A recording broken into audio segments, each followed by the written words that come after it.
Hello, good morning everyone, welcome back to my another blog. আপনারা সবাই কেমন আছেন? আশা করছি সবাই অনেক বেশি ভালো আছেন এবং সুস্থ আছেন।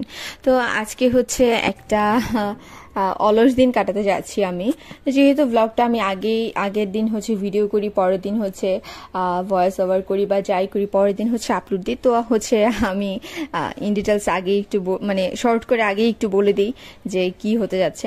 তো বিষয়টা হচ্ছে যে আমার আজকে দিনটা পুরোটাই আলসেমির মধ্যে কেটেছে।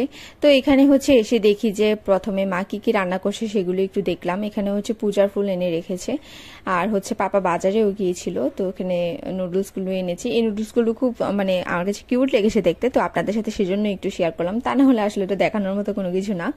তো মা হচ্ছে রান্না করবে লাউয়ের ডুগি দিয়ে, মাগুর মাছ দিয়ে, শিমের বিচি ভেজে রান্না করবে, আর হচ্ছে বাঁধাকপি রান্না করবে, বাঁধাকপির বড়া রান্না করবে, ডাল রান্না করবে। আসলে মা থাকলে খুবই আরাম। মা হচ্ছে অনেক কিছু রান্না করে, অনেক ভালো লাগে। মায়ের হাতে রান্নার টেস্টই অন্যরকম হয়। যতই ভালো রান্না করি, যত যাই করি না কেন, মায়েরটার মতো মজা কোনো কিছুই লাগে না।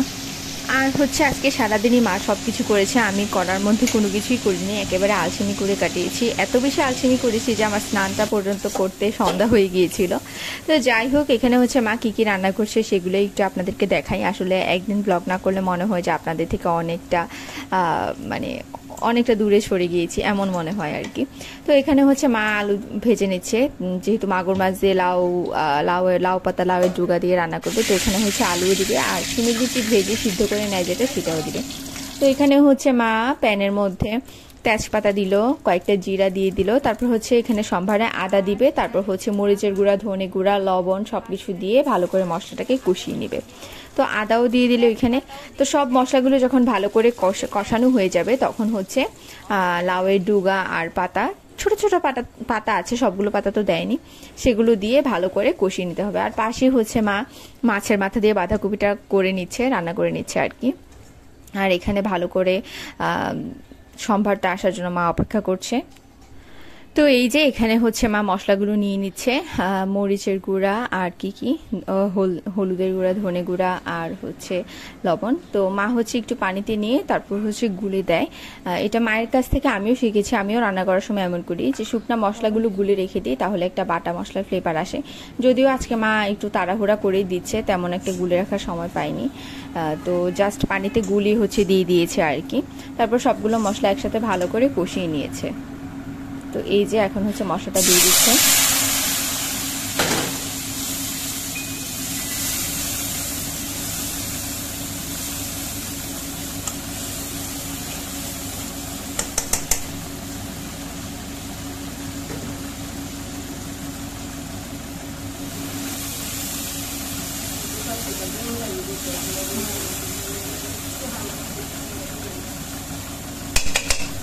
তো মা এখানে মশলাটাকে ভালো করে কষিয়ে নিয়েছে। এবার হচ্ছে লাউয়ের ডুগি দিয়ে দিবে।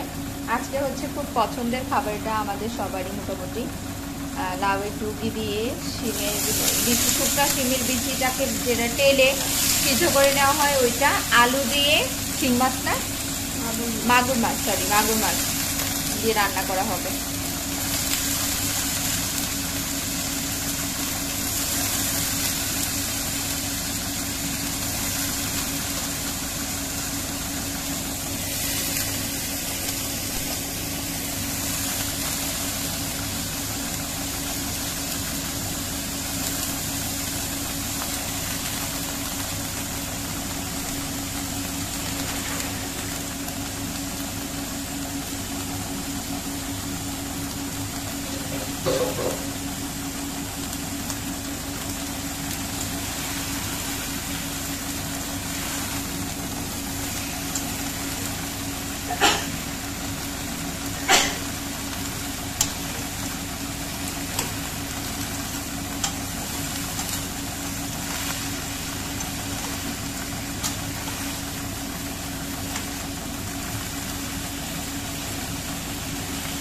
তো ভালো করে কষিয়ে নিচ্ছে মা এগুলো একসাথে সবগুলো, আর ওখানে বাঁধাকপিও হয়ে গিয়েছে।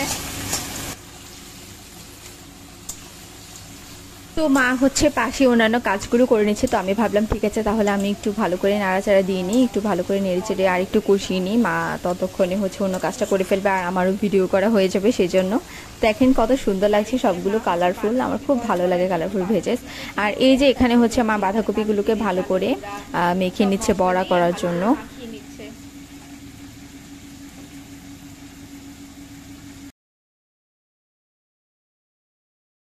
তো এখানে হচ্ছে এই যে মা আবার বড়াগুলো ভেজে নিচ্ছে আর পাশে হচ্ছে ভালো করে সবজি কষাচ্ছে। আসলে এটা আমি আমার মায়ের থেকেই শিখেছি, যত বেশি আসলে মশলা কষানো যায় রান্নার স্বাদ তত বেশি বাড়ে। এরকম ছোট ছোট অনেক টিপস আছে যেগুলো হচ্ছে মায়ের কাছ থেকে জানা, মা এগুলো শিখেছে মায়ের মায়ের কাছ থেকে। তো এইভাবেই হচ্ছে আসলে পরম্পরা অনুযায়ী সবকিছু আসে। তো আমার তো ভীষণই ভালো লাগছিল এগুলোকে কষাতে, আমার মনে হচ্ছিল এগুলোই হচ্ছে তুলে খেয়ে নিই, এত সুন্দর লাগছিল দেখতে আর ভীষণই ভালো হয়েছিল তরকারিটা।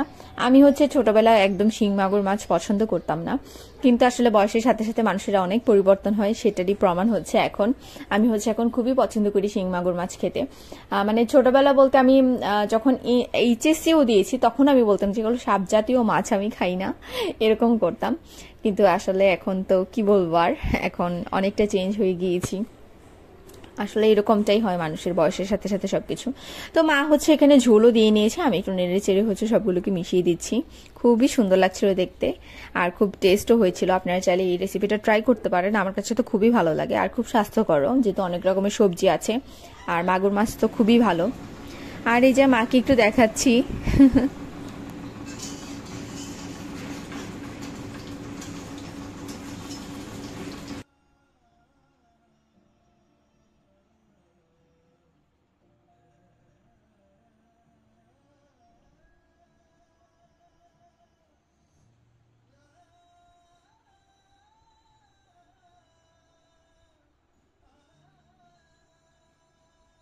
তো তারপর হচ্ছে চিফকে পায়ে নিয়ে নাড়াচ্ছি ওকে ঘুম পাড়ানোর জন্য। আমার কপালে একটা টিপ ছিল, গতকালকে রাতের হচ্ছে বিয়েতে গিয়েছিলাম যেই টিপটা, সেই টিপটাই হচ্ছে ওকে কপালে দিয়ে দিয়েছি। ওকে হচ্ছে ঘুম পাড়ানোর চেষ্টা করছি। এই বেচারা হচ্ছে 2 দিন ধরে কি হয়েছে তেমন একটা খাবার দাবার খেতে চায় না, কিন্তু দুষ্টামি করেই যাচ্ছে, দুষ্টামিটাও একটু কম করছে।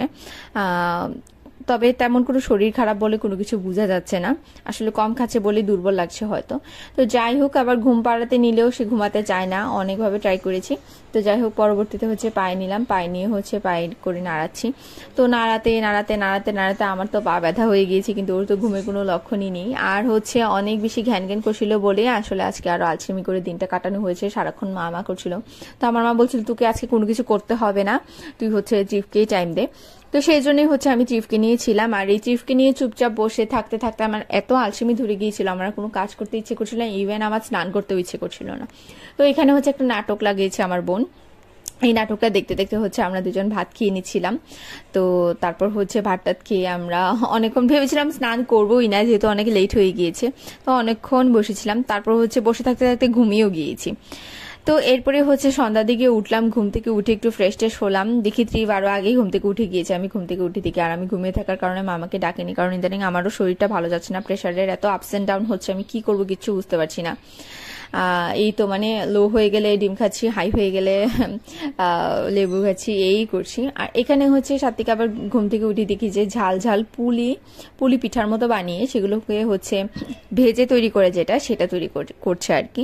মাও এখানে ছিল, পাপাও হচ্ছে হেল্প করেছে সাত্বিকাকে। তো এগুলোই হচ্ছে পরে দেখলাম যে সন্ধ্যা নাস্তা করলো। তো আসলে বড়িগুলো দেখে যদিও লুভনীয় লাগছিল, কিন্তু কেন জানি খেতে ইচ্ছে করছিল না, আর ইদানিং একদম মুখে টেস্টও পাচ্ছি না, আমি জানি না আমার কি হয়েছে, কি সমস্যা। তো যাই হোক, আর এই যে সন্ধ্যা হয়ে গেল, তো তারপর আমি চিন্তা করলাম যে না, স্নান না করে থাকতে পারবো না, ভালো লাগছে না, কেমন যেন লাগছে একটু। তো আমি সন্ধ্যার দিকে স্নান করলাম। তো স্নান টান করে হচ্ছে চাও বানিয়েছিলাম আর এই পিঠাগুলো খেয়ে নিয়েছিলাম। তো আজকের ব্লগটা এই পর্যন্তই থাকছে, যেহেতু আলসেমি করে সারাটা দিনই কাটিয়েছি, আসলে আর দেখানোর মতো কোনো কিছুই ছিল না, আর কি দেখাবো সেটাও বুঝে পাচ্ছিলাম না। আসলে নিজে কাজ না করলে কি বা দেখাবো, অন্যেরা সবকিছু করেছে সেগুলোই টুকিটাকি একটু দেখালাম।